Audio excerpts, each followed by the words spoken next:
Hello friends, my self Manju. स्वागत है आपका जेआरएफ अड्डा चैनल पर। मैं हूं आपकी educator for CSI net chemical science और जेआरएफ अड्डा आपके लिए लेकर आया है सीएसआई नेट केमिकल साइंस का कंप्लीट कोर्स। और जून 2024 एग्जाम के लिए हमारा जो बैच है वो स्टार्ट हो चुका है। तो जल्द से जल्द ज्वाइन करें हमें जेआरएफ अड्डा एप्लीकेशन पर। और आज हम डिस्कस करने वाले हैं पेरिसाइक्लिक केमिस्ट्री का आगे का पार्ट। जैसा कि हमने पेरिसाइक्लिक केमिस्ट्री का इंट्रोडक्शन पार्ट का डिस्कशन कर लिया था कि पेरिसाइक्लिक केमिस्ट्री में हमें क्या क्या चीजें हैं जिनको कवर करनी है। और एग्जाम के लिए पेरिसाइक्लिक केमिस्ट्री बहुत ही इंपॉर्टेंट यूनिट है, क्योंकि एग्जाम में 14 to 16 मार्क्स के जो क्वेश्चंस हैं वो इस यूनिट से पुटअप होते हैं।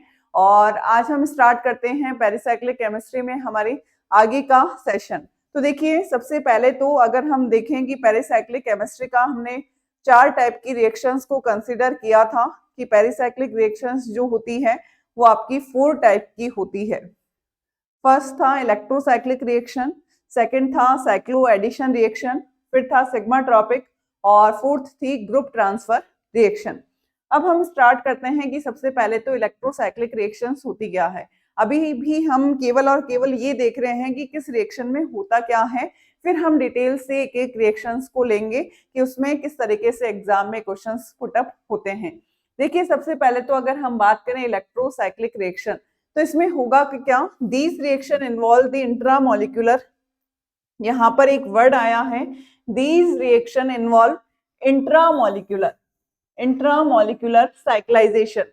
यानी कि एक तो आपकी रिएक्शन क्या होती है, इंटरमोलिक्यूलर, और एक क्या होती है, इंट्रामोलिक्यूलर।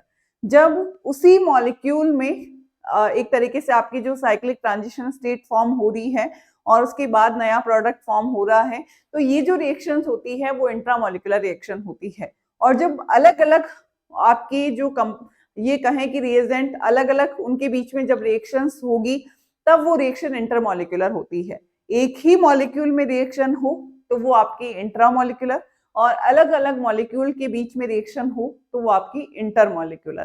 तो these reaction involve cyclic intramolecular cyclisation, यानी कि एक ही मॉलिक्यूल में क्या होगा, साइक्लाइजेशन होगा of conjugated Pauline. Conjugated Pauline यानी कि जब डबल बॉन्ड जो होंगे वो अल्टरनेट मैनर में होंगे, इस तरीके से, सिंगल के बाद डबल, डबल के बाद सिंगल, इस तरीके से अल्टरनेट मैनर में डबल बॉन्ड होंगे, तो उसको हम क्या बोलते हैं, conjugated polyene under the thermal and photochemical condition. क्योंकि मैंने आपको बताया था कि पेरिसाइक्लिक केमिस्ट्री में एक तो थर्मल कंडीशन में हमें कंसीडर करनी है कोई भी रिएक्शन, और एक फोटोकेमिकल कंडीशन में कंसीडर करनी है। And give cyclic product and vice वर्सा, यानी कि अनसैचुरेटेड से आपकी साइक्लिक प्रोडक्ट और साइक्लिक प्रोडक्ट वापिस से ब्रेक होकर अनसैचुरेटेड मॉइटी में भी कन्वर्ट हो सकता है। तो ये आपकी रिएक्शन क्या होती है, इलेक्ट्रोसाइक्लिक रिएक्शन। यानी कि these reactions are intramolecular cyclisation under the thermal and photochemical condition and the give cyclic product and vice versa. या तो वाइस वर्सा का मतलब वापस से क्या बन जाएगा, आपका साइक्लिक से एसाइक्लिक कंपाउंड का फॉर्मेशन होगा। आगे अगर हम देखें एग्जाम्पल, फॉर एग्जाम्पल अगर हम ये एग्जाम्पल देखें, ये आपकी 1 2 3 4 1,3 ब्यूटाडाइन का एग्जाम्पल है। तो ये पाई बॉन्ड यहां से यहां, ये पाई बॉन्ड यहां से यहां, तो यहां पर देखिए इन दोनों के बीच में 1 और 4 के बीच में किसका फॉर्म हो गया, बॉन्ड का। यहाँ पर किसका, और यहाँ पर क्या आ जाएगा, डबल बॉन्ड आ जाएगा। यहाँ पर क्या आ जाएगा, डबल बॉन्ड आ जाएगा। तो इस तरीके से साइक्लोब्यूटीन का क्या होगा, फॉर्मेशन होगा। अब इस साइक्लोब्यूटीन से वापस से क्या बन सकता है, 1,3 ब्यूटाडाइन बन सकता है। यानी कि आपका एसाइक्लिक से साइक्लिक कंपाउंड और साइक्लिक से एसाइक्लिक कंपाउंड, और इस तरीके की जो रिएक्शंस होती है वो क्या है, इलेक्ट्रोसाइक्लिक रिएक्शन। और ये जो रिएक्शन होगी या तो किसमें होगी, थर्मल कंडीशन में, या फिर किसमें होगी, फोटोकेमिकल कंडीशन में। वो अभी हम आगे कंसीडर करेंगे कि किस तरीके से तो थर्मल में होती है और किस तरीके से आपके फोटोकेमिकल में होती है। फिर देखिए ये वाला एग्जाम्पल लेते हैं, जैसे 1 2 3 4 और 5, यानी कि 1 3 5 साइक्लोहेग, यहाँ पर हेक्स 1 3 5 ट्राईइन का एग्जाम्पल है। तो ये यहाँ पर बॉन्ड यहाँ से यहाँ, ये बॉन्ड यहाँ से यहाँ, और ये बॉन्ड यहाँ से यहाँ, तो यहाँ पर बॉन्ड का फॉर्मेशन हो गया और यहाँ पर, और 1 और 6 के बीच में, 1 और 6 के बीच में नया बॉन्ड का क्या हुआ, फॉर्मेशन हुआ। जैसा कि मैंने आपको बताया था कि पेरिसाइक्लिक रिएक्शंस जो होती है वहां पर कंसर्टेड मैकेनिज्म फॉलो होती है, यानी कि जो बॉन्ड ब्रेकिंग होगी और जो बॉन्ड का फॉर्मेशन होगा वो साइमल्टेनियसली होगा, यानी कि यहाँ पर साइक्लिक ट्रांजिशन स्टेट बनेगी। कौन सी ट्रांजिशन स्टेट बनेगी, साइक्लिक ट्रांजिशन स्टेट बनेगी। तो देखिए यहाँ पर ये जो बॉन्ड है वो ब्रेक हो रहा है, नया बॉन्ड का फॉर्मेशन हो रहा है, तो ये जो ट्रांजिशन स्टेट होती है वो क्या है, साइक्लिक ट्रांजिशन स्टेट। और यहाँ पर ये भी क्या है, साइक्लिक ट्रांजिशन स्टेट, ये भी क्या है, साइक्लिक ट्रांजिशन स्टेट। तो इस तरीके की जो रिएक्शंस होती है वो आपकी किसमें कंसिडर की जाती है, इलेक्ट्रोसाइक्लिक रिएक्शन में कंसिडर की जाती है। नेक्स्ट देखिए, आगे का जो सेकंड टाइप ऑफ रिएक्शन है वो क्या है, cycloaddition reaction. Second type of reaction cycloaddition reaction है, और इसमें होता क्या है, दो अनसैचुरेटेड मॉइटी आपस में कंबाइन होकर साइक्लिक प्रोडक्ट का फॉर्मेशन करती है। That means it involve the combination of two unsaturated moiety and give the cyclic product under the thermal and photochemical condition, यानी कि दो अनसैचुरेटेड मॉइटी आपस में कंबाइन होकर साइक्लिक प्रोडक्ट का क्या करेगी, फॉर्मेशन करेगी, और साइक्लिक प्रोडक्ट से वापस क्या बन सकता है, अनसैचुरेटेड मॉइटी बन सकता है। वहां पर हम केवल और केवल देखिए इलेक्ट्रोसाइक्लिक रिएक्शन में हम सिंगल मॉलिक्यूल ले रहे थे, सिंगल मॉलिक्यूल में हम इन्हीं इलेक्ट्रॉन्स का माइग्रेशन करवा रहे थे जिससे साइक्लिक प्रोडक्ट बन रहा था। यहाँ पर दो अलग अलग मॉलिक्यूल ले रहे हैं और इनके बीच में कॉम्बिनेशन से क्या बन रहा है, साइक्लिक प्रोडक्ट बन रहा है। तो दोनों में डिफरेंस आपको समझ में आना चाहिए कि दोनों में मेन डिफरेंस क्या है। अगर हम आगे देखें, the reverse of cycloaddition reaction, यानी कि जो साइक्लो एडिशन रिएक्शन का जो रिवर्स है, यानी कि साइक्लिक से असाइक्लिक का जो बन रहा है, इसको हम रेट्रोसाइक्लो एडिशन रिएक्शन बोलते हैं। यानी कि साइक्लो एडिशन रिएक्शन से रिवर्स जो रिएक्शंस होती है वो रेट्रोसाइक्लो एडिशन रिएक्शन कंसिडर की जाती है। अब cycloaddition reaction are the largest class of the pericyclic reaction, यानी कि पेरिसाइक्लिक केमिस्ट्री में जो सबसे ज्यादा एग्जाम्पल आपको देखने को मिलेंगे वो कौन से होंगे, साइक्लो एडिशन के होंगे। जैसे आप जानते हैं कि डील-सेल्डर रिएक्शन बहुत ही ज्यादा क्वेश्चंस एग्जाम में पुटअप होते हैं, और जो 4+2 साइक्लो एडिशन होता है, और बहुत सी क्योंकि आप जानते हैं कि बहुत सी अनसैचुरेटेड मॉइटी आपस में कंबाइन होकर बहुत से प्रोडक्ट बना सकते हैं। तो cycloaddition reaction pericyclic reactions की सबसे बड़ी क्लास है। पेरिसाइक्लिक रिएक्शन 4 टाइप की होती है, electrocyclic reaction, cycloaddition reaction, sigmatropic reaction और ग्रुप ट्रांसफर रिएक्शन। और इन चारों में से सबसे ज्यादा जो एग्जाम्पल हमें देखने को मिलते हैं वो किसके मिलते हैं, साइक्लो एडिशन रिएक्शन के।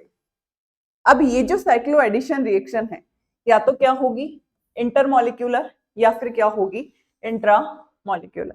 जब अलग अलग मॉलिक्यूल में रिएक्शंस हो तब तो वो क्या होगी इंटरमॉलिक्यूलर, जब एक ही मॉलिक्यूल में रिएक्शन हो तो वो क्या होगी इंट्रामॉलिक्यूलर। फॉर एग्जांपल अगर हम ये देखें कि यहाँ पर इस तरीके से, तो यहाँ पर देखिए ये बॉन्ड यहाँ से यहाँ, ये बॉन्ड यहाँ से यहाँ, दो इथेन के मॉलिक्यूल को अगर हम कंबाइन करें तो यहाँ पर क्या बन जाएगा, साइक्लो ब्यूटेन बन जाएगा। और इसी तरीके से अगर हम ये देखें, यहाँ पर हमने डाइईन कोई ली यहाँ पर इस तरीके से, तो यहाँ पर होगा क्या, ये इलेक्ट्रॉन यहाँ से यहाँ, ये इलेक्ट्रॉन यहाँ से यहाँ, ये इलेक्ट्रॉन यहाँ से यहाँ, तो यहाँ पर क्या बन जाएगा, इस तरीके से प्रोडक्ट का फॉर्मेशन होगा। तो ये आपका जो एडिशन हुआ वो कौन सा है, 2+2, यानी कि यहाँ पर भी डबल बॉन्ड एक ही है, यहाँ पर भी, तो ये जो एडिशन हुआ वो 2+2। यहाँ पर कितने पाई बॉन्ड इन्वॉल्व हो रहे हैं, 2 पाई बॉन्ड, यानी कि 4 इलेक्ट्रॉन, यानी कि यहाँ पर 4+2 साइक्लो एडिशन। ये कौन सा एग्जाम्पल हुआ, 4+2 साइक्लो एडिशन। और इसका जो रिवर्स है, ये जो साइक्लिक प्रोडक्ट बना साइक्लो एडिशन से, इसका जो रिवर्स होगा वो क्या होगा, रेट्रोसाइक्लो एडिशन रिएक्शन। ये भी किसका एग्जाम्पल हो जाएगा, रेट्रोसाइक्लो एडिशन रिएक्शन, और ये जो रिएक्शन है वो किसमें होगी, इंटरमॉलिक्यूलर साइक्लो एडिशन रिएक्शन। अब देखिए इंट्रामॉलिक्यूलर में देखें तो एक ही मॉलिक्यूल में, जैसे मान लीजिए ये एग्जांपल हमने लिया, एक ही मॉलिक्यूल में क्या होंगे, पाई बॉन्ड होंगे। तो ये पाई बॉन्ड है, अब यहाँ पर ये इलेक्ट्रॉन यहां से यहां और ये इलेक्ट्रॉन यहां से यहां, तो क्या बनेगा, यहाँ पर इनके बीच में क्या हो जाएगी, बॉन्डिंग, और इनके बीच में क्या हो जाएगी, बॉन्डिंग। तो ये जो प्रोडक्ट बना, ये सिंगल मॉलिक्यूल में ही दो डबल बॉन्ड थे जो आपस में कंबाइन होकर ये प्रोडक्ट बना रहे हैं। तो इस टाइप की जो रिएक्शन है वो क्या होती है, इंट्रा मॉलिक्यूलर। तो रिएक्शन आपकी इंटर मॉलिक्यूलर भी हो सकती है और इंट्रा मॉलिक्यूलर भी। और साइक्लो एडिशन रिएक्शन का जो प्रोडक्ट बना उसका जो रिवर्स होता है वो retro cycloaddition reaction consider की जाती है। आगे देखिए, अगर हम देखें नेक्स्ट जो थर्ड टाइप ऑफ रिएक्शन है, थर्ड टाइप ऑफ रिएक्शन है वो क्या कंसिडर की जाती है, sigmatropic rearrangement. Third type of reactions क्या है, सिग्माट्रोपिक रीअरेंजमेंट। जैसे कि नाम से ही पता है, यहाँ पर सिग्मा बॉन्ड का माइग्रेशन होगा। सिग्माट्रोपिक रिएक्शन में सिग्मा बॉन्ड का माइग्रेशन होगा, लेकिन ये जो माइग्रेशन है वो किस तरीके से होगा, it involve the migration of sigma bond, it involve the migration of sigma bond with in pi bond framework. किसके थ्रू होगा, पाई बॉन्ड्स के थ्रू होगा, under the thermal and photochemical condition. और सारी ही रिएक्शन आपकी या तो थर्मल कंडीशन में होगी या फिर फोटोकेमिकल कंडीशन में होगी। तो इसमें तो कोई सोचना ही नहीं है, आगे किस कंडीशन में होती है उसके अकॉर्डिंग सिलेक्शन रूल है और अलग अलग अप्रोच है जो हमें समझना है। देखिए ये एग्जाम्पल लिया हमने इस तरीके से, यहाँ पर ये जो कार्बन है, यहाँ पर ये वाला जो कार्बन है इसका हाइब्रिडाइजेशन क्या है, sp2, और यहाँ पर क्या है, sp3। अगर हम इलेक्ट्रॉन का, तो ये इलेक्ट्रॉन यहाँ से यहाँ और ये इलेक्ट्रॉन यहाँ से यहाँ, तो यहाँ पर इस तरीके से ये जो कार्बन पहले sp2 था वो क्या हो जाएगा, ये जो कार्बन है वो sp3 था वो क्या हो जाएगा, sp2, और जो sp2 था वो क्या हो जाएगा, sp3। यानी कि यहाँ पर किसका माइग्रेशन हो रहा है, इस सिग्मा बॉन्ड का माइग्रेशन हो रहा है। किसके थ्रू हो रहा है, इस पाई बॉन्ड फ्रेमवर्क के थ्रू हो रहा है। नेक्स्ट एग्जांपल, अगर ये कार्बन कार्बन डबल बॉन्ड कितने हैं, n है, तो ये जो माइग्रेशन होगा वो कैसा माइग्रेशन होगा, 1n, या फिर हम कह सकते हैं कि ये जो रीअरेंजमेंट होगा, रीअरेंजमेंट जो होगा वो कैसा होगा, 1n sigmatropic rearrangement, sigmatropic rearrangement. और अगर हम यहाँ पर ये प्रोपीन लें, यहाँ पर 1, 1, 2 और 3, यहाँ पर इस तरीके से प्रोपीन लें, तो यहाँ पर देखिए ये इलेक्ट्रॉन यहाँ से यहाँ और ये इलेक्ट्रॉन यहाँ से यहाँ, तो और इसको अगर हम 1 कंसीडर करें, इसको 2 करें और इसको 3 करें, तो ये जो सिग्मा बॉन्ड है वो 1 से कहाँ पर चला जाएगा, 3 पर चला जाएगा। तो ये जो रीअरेंजमेंट हुआ वो कैसा हुआ, 1,3 सिग्माट्रोपिक रीअरेंजमेंट, 1,3 सिग्माट्रोपिक रीअरेंजमेंट। और अगर दो पाई बॉन्ड इस तरीके से हैं तो इसको हमने 1, 2, 3, 4 और 5 इस तरीके से लिखा। तो ये इलेक्ट्रॉन यहाँ से यहाँ, ये इलेक्ट्रॉन यहाँ से यहाँ और ये इलेक्ट्रॉन यहाँ से यहाँ, तो यहाँ पर देखिए 1 से ये जो ग्रुप है वो कहाँ पर जा रहा है, 5, यानी कि सिग्मा बॉन्ड का माइग्रेशन कौन से कार्बन पर हो रहा है, 5 वाले पर। तो ये जो रीअरेंजमेंट होगा वो क्या होगा, 1,5 सिग्माट्रोपिक रीअरेंजमेंट, 1,5 सिग्माट्रोपिक रीअरेंजमेंट। तो ये आपकी थर्ड टाइप ऑफ रीअरेंजमेंट यानी कि third type of pericyclic reactions हो गई। लास्ट देखना आपकी जो है वो है ग्रुप ट्रांसफर रिएक्शन, यानी कि फोर्थ टाइप ऑफ रिएक्शन क्या होती है, ग्रुप ट्रांसफर रिएक्शन। अब यहाँ पर होता क्या है, देखिए यहाँ पर आपका जो है इस ग्रुप का इस पर एक तरीके से ट्रांसफर हो रहा है, या फिर हम ये कह सकते हैं कि ये वाला जो ग्रुप है वो इस पर जुड़ेगा। किस तरीके से, यहाँ पर जैसे मान लीजिए ए डबल बॉन्ड बी है, ए डबल बॉन्ड बी है, तो यहाँ पर होगा क्या, ये इलेक्ट्रॉन यहाँ से यहाँ, ये इलेक्ट्रॉन यहाँ से यहाँ, और ये इलेक्ट्रॉन यहाँ से यहाँ। तो ये ग्रुप इस पर पूरा का पूरा क्या हो गया, ट्रांसफर हो गया। और ये जो पाई बॉन्ड यहाँ पर था वो यहाँ पर आ गया, और ये जो हाइड्रोजन है, ये जो हाइड्रोजन है, इस हाइड्रोजन का इस पर क्या हो गया, ट्रांसफर हो गया। ये किससे जुड़ जाएगा, V से। अगर इसका एग्जाम्पल हम इस तरीके से लें, ये कोई एल्काइन है और इसकी जो रिएक्शन है वो हमने इमाइड से करवाई। रिएक्शन किससे करवाई, इमाइड से करवाई। तो यहाँ पर देखिए, ये डबल बॉन्ड यहाँ से यहाँ, ये डबल बॉन्ड यहाँ से यहाँ, ये यहाँ से यहाँ, और ये यहाँ से यहाँ। तो यहाँ पर ये जो N2 मॉलिक्यूल है वो क्या होगा, बाहर, और ये जो दोनों हाइड्रोजन ग्रुप है वो किस पर ट्रांसफर हो जाएंगे, इस कार्बन कार्बन ट्रिपल बॉन्ड पर। तो ट्रिपल बॉन्ड जो है वो किस में कन्वर्ट हो जाएगा, डबल बॉन्ड में कन्वर्ट हो जाएगा। तो ये जो रिएक्शन है आपकी वो 4 टाइप ऑफ रिएक्शन में आपकी ग्रुप ट्रांसफर रिएक्शन होगी। यानी कि आपको इन चारों में डिफरेंस समझ में आ गया कि ये चारों कौन कौन सी रिएक्शन में किस तरीके से होता है। एक तो आपकी इलेक्ट्रोसाइक्लिक रिएक्शन, एक आपकी साइक्लो एडिशन रिएक्शन, और एक आपकी जो है वो सिग्मा ट्रॉपिक रिएक्शन, और एक क्या हो गई, ग्रुप ट्रांसफर रिएक्शन। अब हम जो कल डिस्कस करेंगे वो हम रीअरेंजमेंट डिस्कस करेंगे। और रीअरेंजमेंट जो है वो total 4 type of rearrangement important जो है, ये आपके एक तरीके से हम ये कह सकते हैं कि नेम रिएक्शन टाइप है, क्योंकि नेम से है। एक आपका जो रीअरेंजमेंट है वो कोप रीअरेंजमेंट है, एक आपका जो रीअरेंजमेंट है वो क्लेजन कोप रीअरेंजमेंट है, और एक आपका जो रीअरेंजमेंट है वो एजा कोप रीअरेंजमेंट है, और एक रीअरेंजमेंट क्लेजन रीअरेंजमेंट है।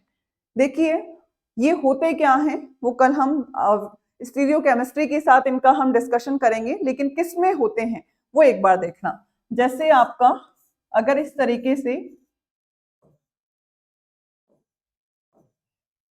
यहाँ पर सबसे पहले तो यहाँ पर इस तरीके से का जो मॉलिक्यूल है ट्राईइन है, इसमें जो रीअरेंजमेंट होता है वो कौन सा है, कोप रीअरेंजमेंट। और इसमें जो सिग्मा ट्रॉपिक रीअरेंजमेंट होगा वो कौन सा होगा, 3,3 sigmatropic rearrangement, 3,3 sigmatropic rearrangement.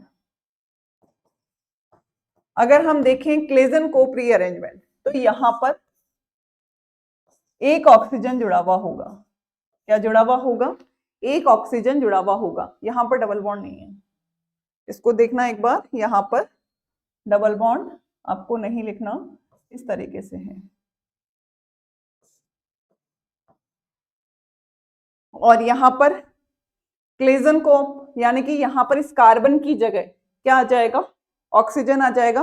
तो यहाँ पर देखिए ये वाला जो है आपका एक तरीके से एलाइलिक, और ये vinylic, allyl vinyl ether, allyl vinyl ether. और अगर हम एजा कोप देखें तो यहाँ पर इस ऑक्सीजन की जगह नाइट्रोजन जुड़ा हुआ होगा, इस ऑक्सीजन की जगह क्या जुड़ा हुआ होगा, नाइट्रोजन जुड़ा हुआ होगा। यानी कि जो एजा कोप रीअरेंजमेंट है, सबसे पहले तो कोप रीअरेंजमेंट में कोई सा भी हेटेरो एटम नहीं है, और इस तरीके से डाइइन है, जिसको हम बोल सकते हैं कि 1 2 3 4 5 6, यहाँ पर 1,5 हेक्स 1,5 डाइइन है, और यहाँ पर इस कार्बन की जगह क्या आ गया, ऑक्सीजन आ गया। तो ये इसमें जो रीअरेंजमेंट होगा वो क्लेजन कोप रीअरेंजमेंट होगा। और अगर इस ऑक्सीजन की जगह नाइट्रोजन आ जाए तो ये क्या होगा, एजा कोप रीअरेंजमेंट होगा। और अगर हम देखें लास्ट क्लेजन रीअरेंजमेंट, तो इसमें जो रीअरेंजमेंट होगा यहाँ पर इस तरीके से फिनाइल रिंग, और यहाँ पर एलाइलिक पोजीशन होगी। यहाँ पर जो है इसको वापस से अभी लिखते हैं, allyl phenyl ether, allyl phenyl ether, ether, ये आपको ध्यान में रखना है। यानी कि एक तो आपका कोप रीअरेंजमेंट, एक है आपका क्लेजन कोप रीअरेंजमेंट, एक है आपका एजा कोप रीअरेंजमेंट, और एक है क्लेजन रीअरेंजमेंट। केवल ये तो क्या है, केवल क्लेजन रीअरेंजमेंट, और ये क्या है, क्लेजन कोप रीअरेंजमेंट। ये चारों रीअरेंजमेंट बहुत अच्छे से आपको आने चाहिए एग्जाम में, इनसे रिलेवेंट काफी क्वेश्चंस पूछे जाते हैं। और इसमें आपको स्टीरियोकेमिस्ट्री का भी ध्यान में रखना है। किस तरीके से रखना है वो हम आगे की क्लास में डिस्कस करेंगे। लेकिन अभी और इन सब में ही होगा क्या, 1 और 6 के बीच में बॉन्ड बनेगा, 3 और 4 के बीच में बॉन्ड ब्रेक होगा, 3-3 सिग्मा ट्रॉपिक रीअरेंजमेंट होगा। कौन सा रीअरेंजमेंट होगा? 3-3 सिग्मा ट्रॉपिक रीअरेंजमेंट। इसमें भी 1 और 6 के बीच में बॉन्ड का फॉर्मेशन होगा, 3 और 4 के बीच में बॉन्ड ब्रेक होंगे और यहाँ पर 3-3 सिग्मा ट्रॉपिक रीअरेंजमेंट होगा। सेम इसमें भी ऐसा ही होगा और इसमें भी ऐसा ही होगा। लेकिन ध्यान रखना है कि ये सारे के सारे कौन से मॉलिक्यूल में होते हैं, क्योंकि वहां पर हम मिस्टेक कर देते हैं, पूछते क्लेजन कोप है और हम क्लेजन कर देते हैं। तो ये आपको पता होना चाहिए कि क्लेजन कोप रीअरेंजमेंट अलग है और क्लेजन रीअरेंजमेंट अलग है, और इनको आपको एक साथ ही पढ़ना है ताकि आपको कोई कंफ्यूजन ना हो।